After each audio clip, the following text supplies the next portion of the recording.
What is up, everyone? Welcome to the You're Still Here podcast. It is Memorial Day weekend. Happy Memorial Day weekend. By the time you're seeing this, it will probably still be Memorial Day weekend. Memorial Day weekend is typically a time where you start having those barbecues and you start kicking off the summer. And this year, believe it or not, they actually gave, I know when I speak for everyone, it's just kind of the Northeast in one country.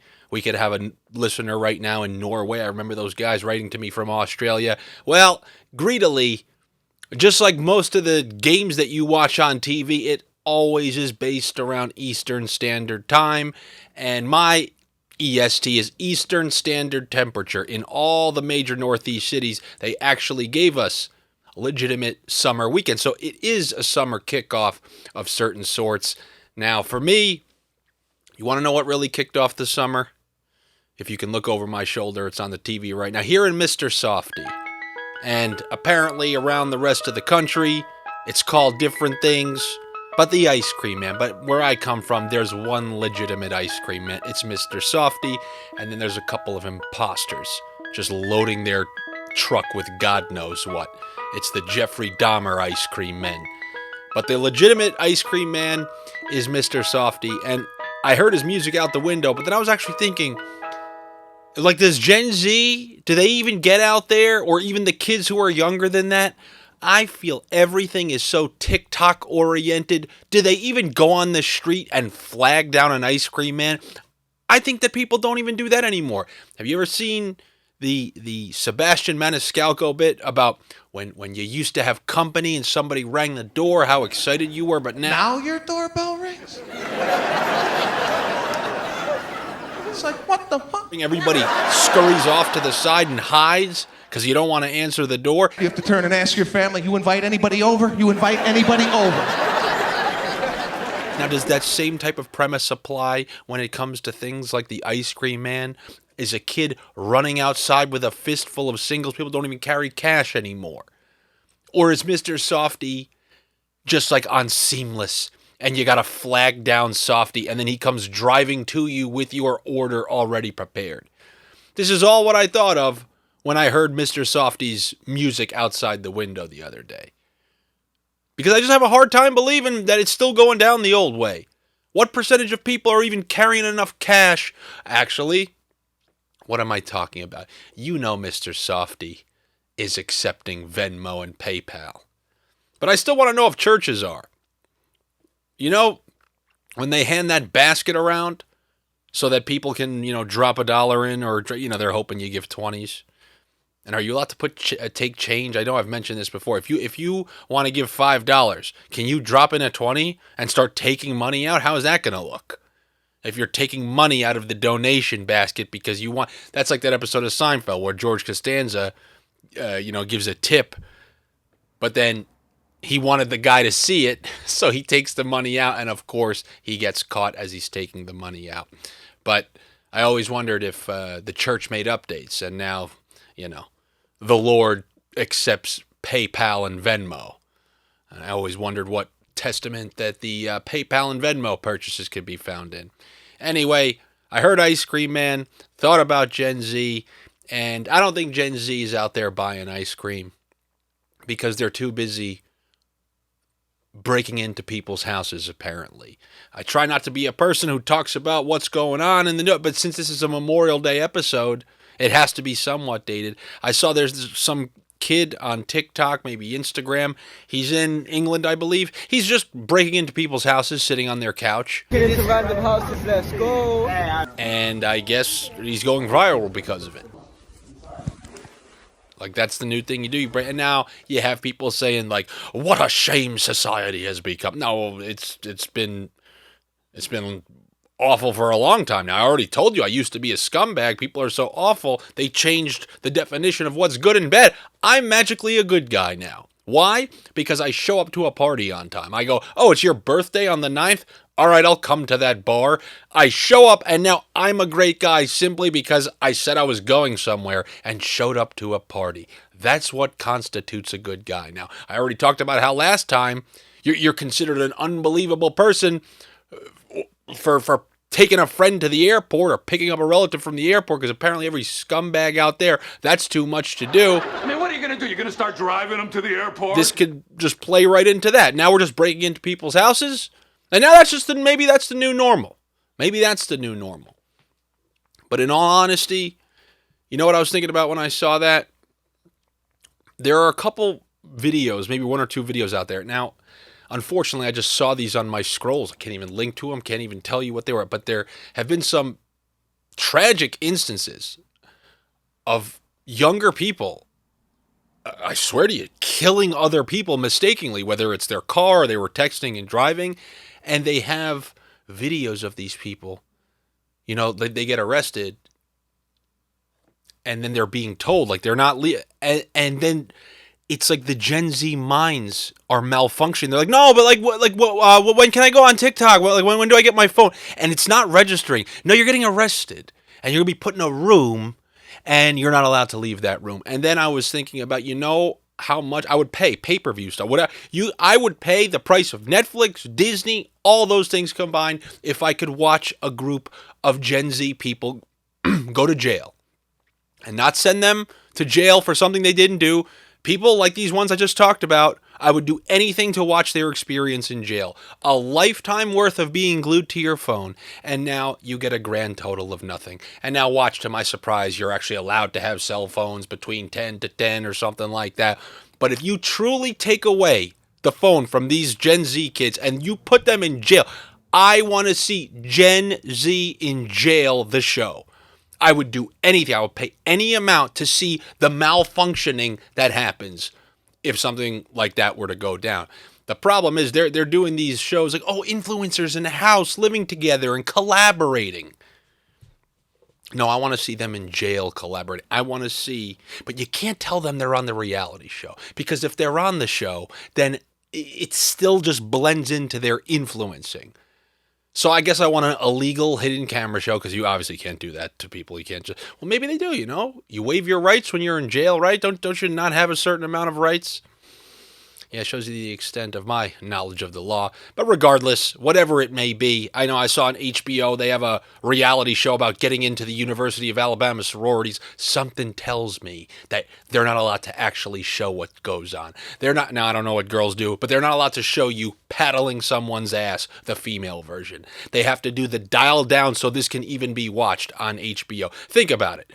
You're a sorority. There is an HBO crew in your sorority house. Are you doing the ass paddle?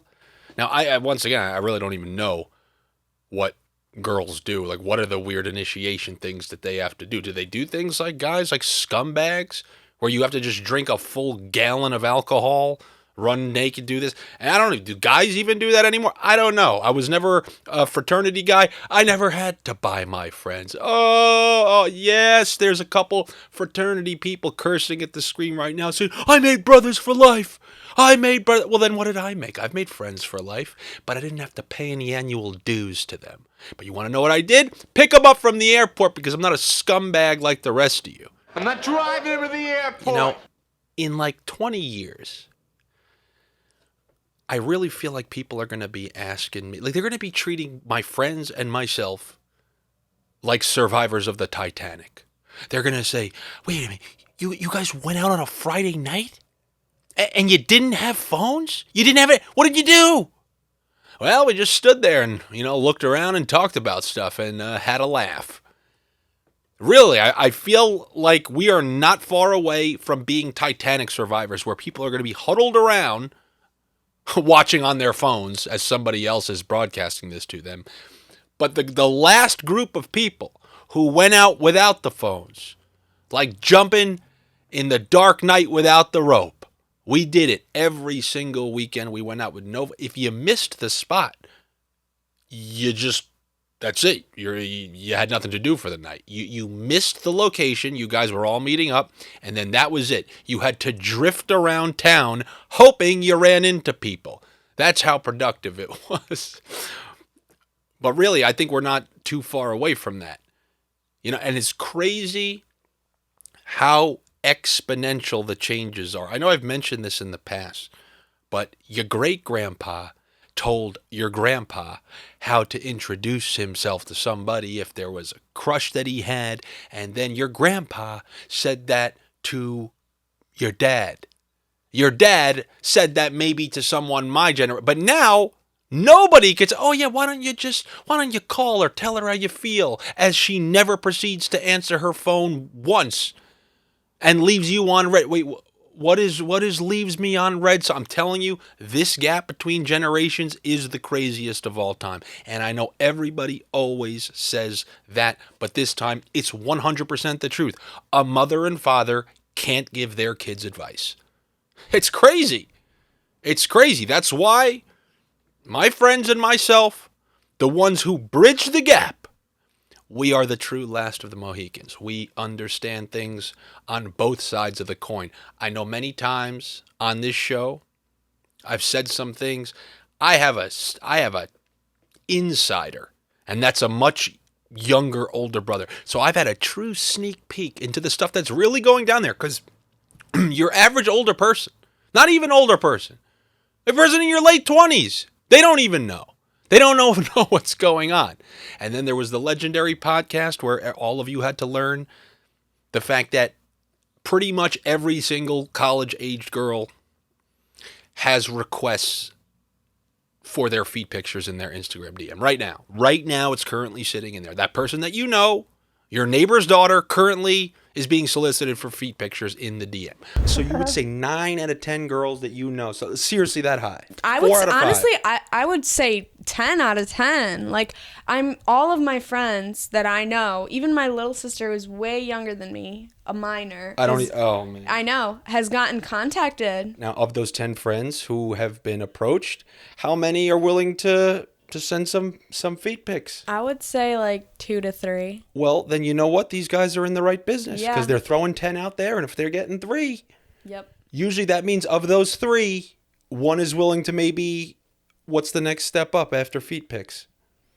I mean, I know someone that, went through the whole thing. Met up, and Yep. Wow. so by the whole thing, we just mean standard 1989 prostitution. Yes. Now, I had people text me saying, come on, is that a real thing? And I said, yes. So there are things that, they need to be learned. And I guess many times on this podcast, I have to deliver those things to you. This is going to be one of those. And there's no better place to get this than the, what's the garbage patch called? That large garbage patch floating in the Pacific Ocean. I always think like the Mariana Trench. It's the something great it's where all the garbage that we have just floats out into a certain area of the Pacific Ocean. Well, the social media version of that is called TikTok. And that's where you find all the latest trash and treasure. And that brings us to our scam of the week. It's a scam. That's a scam. What a scam that was. This was all a scam, huh? Now, we all know I'm appreciative of a good scam. I've given you guys plenty. Just a few weeks ago, I told you about the scam that I use to flirt with a girl showing off the apartment. But my scams, they don't hurt innocent people. They don't use people. There's no collateral damage. I don't step on the heads of someone to go get something that I want. And that brings us to this TikTok scam of the week. So this girl reveals a way for people to DM celebrities, to get celebrities to answer your DMs, and then eventually check you out and hang out with you. So let me play some of this for you. How to slide into a famous guy's DMs on Instagram. I'd like to preface by saying, this was not my original idea. I have some genius friends in my life, and this was a group think. We entered a think tank, and we came out with this 3-step process. It has proven successful. That's all I'm gonna say. Step 1, you find your famous guy. You take a look at who he's following. And you find some regular dudes that he's following, that he knows. Maybe he works with them, or maybe they're like his childhood friends. I'm laughing because one time my friends and I did this all together in the think tank, and it's very funny. You follow some of these regular guys, and hopefully you get one to follow you back. So then you have a mutual with your famous guy. Once you land a mutual, you got to make sure you have some live stories. In a perfect world, the stories should be of you and your hot think tank friends, and you should be in the same city as the famous guy. This is in a perfect world, which I know we don't live in one. But like, get on my wavelength. You're going to a concert, you're going to a sporting event. You should be in proximity. You got the mutual, the stories are posted. It's time to slide in. You DM something along the lines of, if you're looking for a good time, I'm here with my friends. We would love to link, and drop the number. So, more or less, let me walk you through this. They're suggesting that if you want to talk to a celebrity, you give me a celebrity. I'm trying to think of the right level of a celebrity or an athlete. Anyone. You guys know I'm a hockey guy. Okay, I'm wearing a Dallas Stars or I'm wearing a Minnesota North Stars t-shirt. Let's pick somebody from the Dallas Stars like anybody would actually know. There's a guy named Jason Robertson on the Dallas Stars. So if you want Jason Robertson to talk to you, you essentially go to his following list and then try to decipher who his childhood friends are, or some sort of manager, associate, or something like that.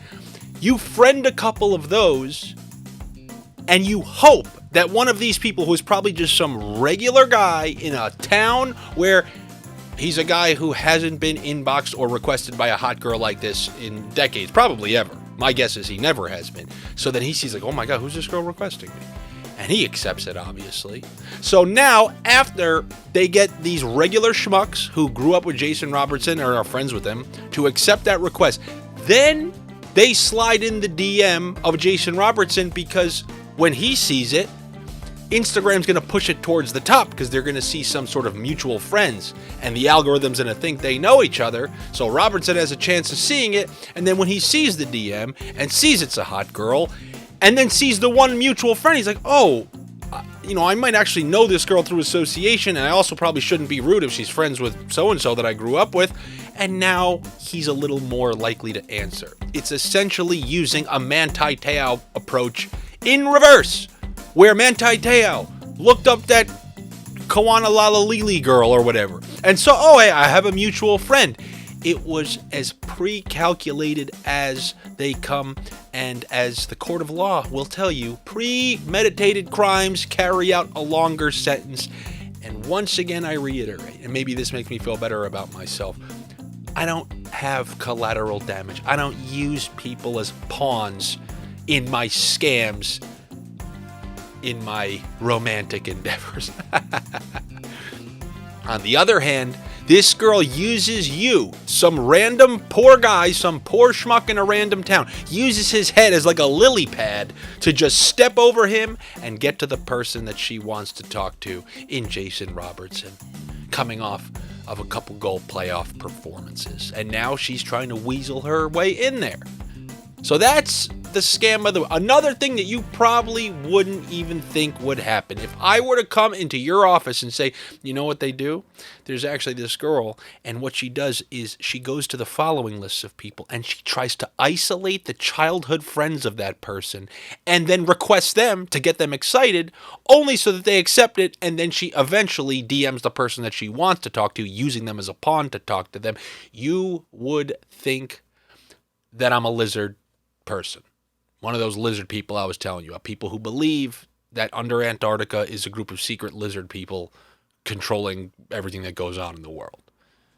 How you can believe in that is let's just say I'm not surprised in 2023 where we're at, if people have stooped as low to lizards under Antarctica. You want to talk about a group of people who refuses to look in the mirror and say, oh, you know what? Maybe it's me.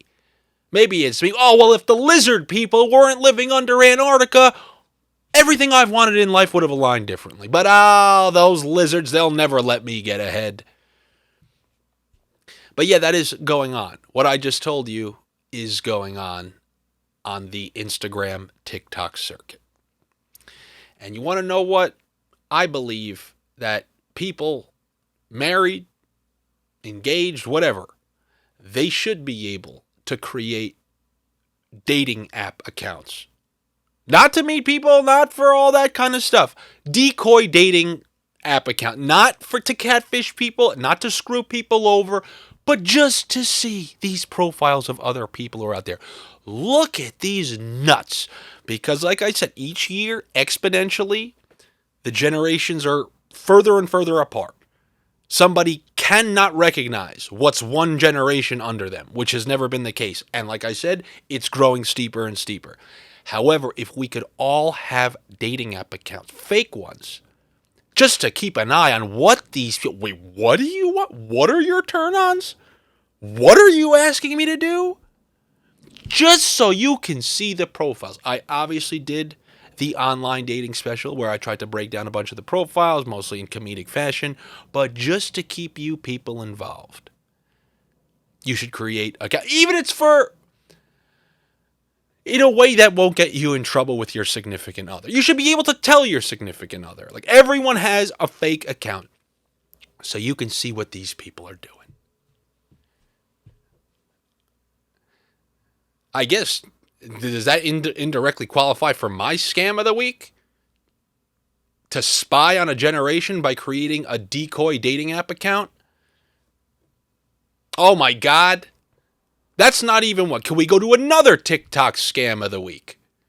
Let's go right back to it. TikTok scam of the week. It's a scam. That's a scam. What a scam that was. So this was all a scam, huh? I'll be honest with you. I don't know if I came up with this. I'd say, oh, that's clever.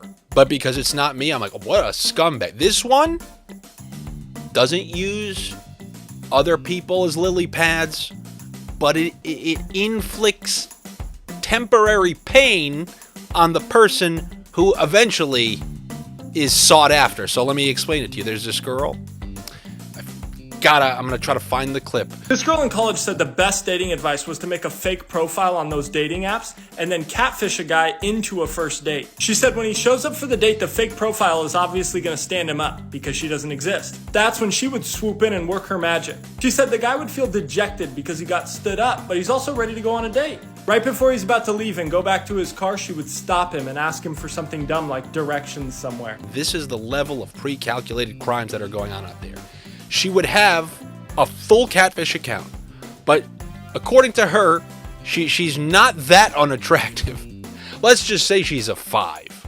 She's an even 5. Oh, Andy, you can't use these scales where we pay. Oh, yeah, I can. Everyone's always done it. I used to be in the 7s. I think I'm in the 6s now. There's a scale. We all know what it is. And this girl put herself right in the middle of it. She put herself around a 5 or something like that. She ain't that attractive. Let's just put it that way. So she would have a decoy account, like a full catfish account with a hotter girl. And then talk to a guy and then set up the date. And then she would no-show the guy on the date, so she'd stand him up. So the guy was like you'd see in the movies, just waiting at the bar, looking to his left and looking at his right.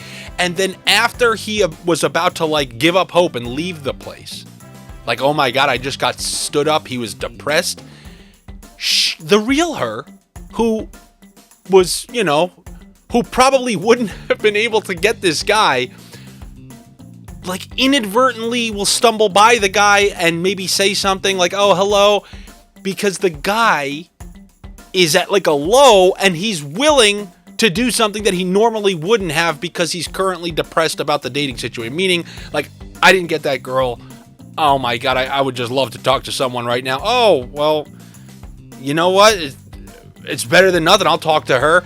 And it's her scam to get more attractive guys to talk to her and be interested when she's certain that they wouldn't have given her a chance at face value. But when you get a depleted version, like, for example, if there was a guy who just got dumped and you met him the next day, you have a better chance. It's weird to say you're out of a guy's league, but let's be honest, it is a real thing. If a guy just got dumped the very next day, that's your best chance. And she's just taking that and running a kind of diluted version of that, where, oh my God, this guy just got stood up, he's depressed, he's about to get in a cab home, and then she cuts in and just says hello, and now he's willing to give the 5 or 4 a chance because of his current emotional status. I must say, solid scam, But you do have to wrestle with the fact that you just kind of pulled this guy's emotions to the floor. And that when you're pulling scams, nobody's there to say, oh, that's out of bounds. So you have to have a good inner, barometer of what's fair, what's not fair, what's going too far. So all scammers out there, just have your barometer in, like, if this got plastered up there on Times Square, I can stand by a bunch of my scams. I can stand by a bunch of my scams because they ain't look at the one that I told you last week. Okay, yeah, I didn't want the apartment. I wanted to talk to the girl showing the apartment. You want to know what I did? I showed up and talked to the girl showing the apartment. So this was all a scam. Every time I need a couple things to talk about on here, I go into that great garbage patch known as TikTok. And it's funny because just in my head as I was talking about that, I was thinking about like places where there is junk everywhere. I was thinking of a reference like of what TikTok is, and then, I eventually came up with that one. But outside of Earth, in the Earth's orbit, there's obviously satellites and whatnot that orbit the Earth. Did I just say the Earth? The Earth. Do you know that there's a ton of what is known as space junk and debris literally in our Earth's orbit? So if you were to just, turn into Superman and fly directly up, you would go through the clouds. Then you'd get out of the blue where it's approaching black. How do you like this technical description of leaving like the Earth's atmosphere and whatnot? And then you would get a layer of garbage. You get a layer of garbage. And I was just thinking, like, what a perfect representation if you're entering Earth. Like, you know what I'm saying? When you're approaching a city and you kind of get that vibe, if you ever drove into Las Vegas, it's like you're in that desert and you're approaching. It's like, oh man, we're headed to Vegas. You're passing those palm trees, and oh my God, we're almost at Miami. What a perfect thing to see when you're approaching Earth. Oh, it's just a bunch of trash. Yeah, we must be at Earth. Perfect. It's like a perfect, you have 10 miles away, people. And then there's the trash to let you know what you're about to embark on. I was thinking about if there was like an ancient, or not an ancient, but a civilization light years away, hundreds of light years away. Like, how once in a while they make an announcement to us and just go, oh, we just discovered water on a place 200 million light years away. You know what I want to go and say? No, you didn't. No, you didn't discover that. The same way you just changed a planet. I remember, Uranus. It was a funny thing to say, it's a planet. And then one day they just went, no, it's not a planet. After years and years and years, it was a planet. Then they just went, no, people. It's not a planet. Oh, yeah, why? Because we made the determination. Oh, okay. But then they come out and say, oh, no, there's water on a planet 200 million light years away. Oh, definitely, this is great. Huge progress. Well, let's focus on that planet that's 200 million light years away that has water on it. And let's say their people are looking back at us. And, they're looking at our solar system. And they see, I see a couple of planets out there. And they see Saturn with the ring around it. They got a couple of those planets with rings, and they look at the Earth and they see a similar ring around the planet. But then they really zoom in on their miraculous telescope that can look hundreds of light years away, and I just picture them seeing like a bumblebee tuna can floating around. We have a ring of Saturn, but it's trash. I want to know, if you are in space approaching Earth, do we have so much garbage that it actually looks like the ring that surrounds Saturn? And you got to love those people, by the way, who think that we should take our trash, like I told you about that, the garbage patch that's in the ocean, because everyone just launches their garbage into the ocean, apparently. I also saw recently that like 95% of the stuff you put in your recycling bins, that ends up in the ocean too. Everything, they're just throwing it out into the ocean. And that's not great. And I know there are people taking up efforts to reduce all the plastic in the ocean. I've heard all those arguments. But you ever get that guy who just goes, we should just blast it into outer space. Yeah, just blast it into outer space. Let's build a $10 billion rocket to put one weekend's worth of trash from New York City into it and send it into outer space. Yeah, that's a very cost-effective way of taking care of the garbage issue. But there's always that bro who just says, launch it into outer space. That's their answer for all crisis. That homelessness crisis, well, just put them all on a rocket and then launch them into outer space. Oh, my God. Is that what they're going to do when Elon Musk starts a civilization on Mars and they need volunteers? Like, is it going to be people in jail? Those TikTok Gen Z jail kids that I was telling you about early in the episode? Oh, they would volunteer 1, 2, 3. Oh, TikTok Gen Z on Mars. And knowing it would be the hit new show. They'd enjoy themselves up there. You know what else is wild about the TikTok experience? The majority of the people that you're seeing on there, if you were to see them in real life, that's not what they look like. They look considerably worse. I mean, it's not too dissimilar from that guy who showed up expecting a 10, ended up with a 4 at the end of the night. It's crazy to me that there has been a flip-flop with looks and information. Now, just bear with me for a second. Right now, you can lie about your looks, and I just want you to think about how crazy that sounds.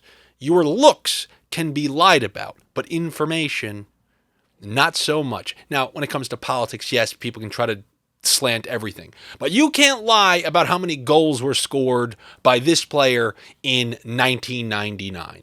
But I want you to think about 25 years ago when I was, on the Titanic and whatnot, and where people didn't have phones and people didn't have the internet and people were just out on a Friday night. Do you know how easy it was to lie about information? Just recently, I asked my friend, I said, hey, if some guy came to our school and said, do you know, in the middle of Amsterdam, every single Wednesday, people have to eat cheese and crackers at noon. They have to. And you said, no, they don't. He goes, yes, I lived there for 10 years. That's what they do every day. And right now you're thinking, oh, what are you talking about? You're so stupid. And I'm going to tell you the same thing I told my friend. Okay, what would you do? You can just look this up on the internet. If you wanted to just make a bold claim like that and you said it confidently, how can you disprove it to somebody? Okay, I'm waiting. Now I want you to think about this. Should I give you 10 seconds to think about it? If I told you that Wednesday at noon, everyone in Amsterdam eats cheese and crackers, how are you disproving that?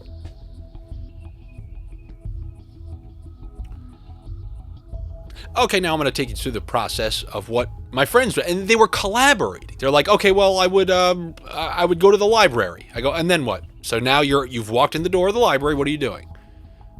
You're going to that Rolodex thing, the Dewey Decimal System, which Kramer calls a scam. And then what? You're looking up the Netherlands or Amsterdam, and then what? Maybe there's one sort of book you can look at, and you think it's going to have random little tidbits about societal quirks? No, it's going to give you, after this war, this city was established, and you're not getting the random little things. So then we went to I'm going to call. I go, who are you going to call? I'm going to call someone over there. Oh, yeah, how are you getting the number? Do you know there was no just calling?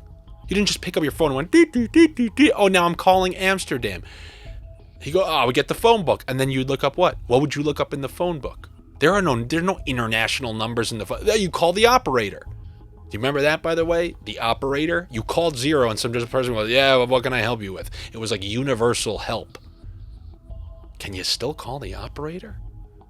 Is somebody still have that job? If I called 0 on a landline right now, I bet you the operator would be like, hello? Wow, man, no one's called me in like 9 years. How you doing? So you call the operator, and then what? You still can't make a long distance call. You have to go to a local store and buy a calling card. And who are you going to call? What number are you going to get in Amsterdam? Do you get what I'm saying? Basically, I'm just trying to illustrate the fact that if you wanted to lie boldly about something, if you want to say that you knew for a fact in 1969 this player scored 35 goals in 20 games, nobody had the means to challenge you. Nobody had the means to tell. There was no way to get that information. And lies and info can just be fabricated by anybody. But you could never do that with looks. You couldn't fake your looks. The best you had was standard makeup. But think about the odds of that transformation happening. Do you imagine I said to someone right now in 1955, in 70 years, you're never going to be able to lie about anything. But you're going to be allowed to look whatever the hell you want to. You're going to look like whatever you want to, but you're never going to be able to make up a stat ever. Like, get the hell out of here. I just told everyone that I ran 45 laps. There's no way to tell.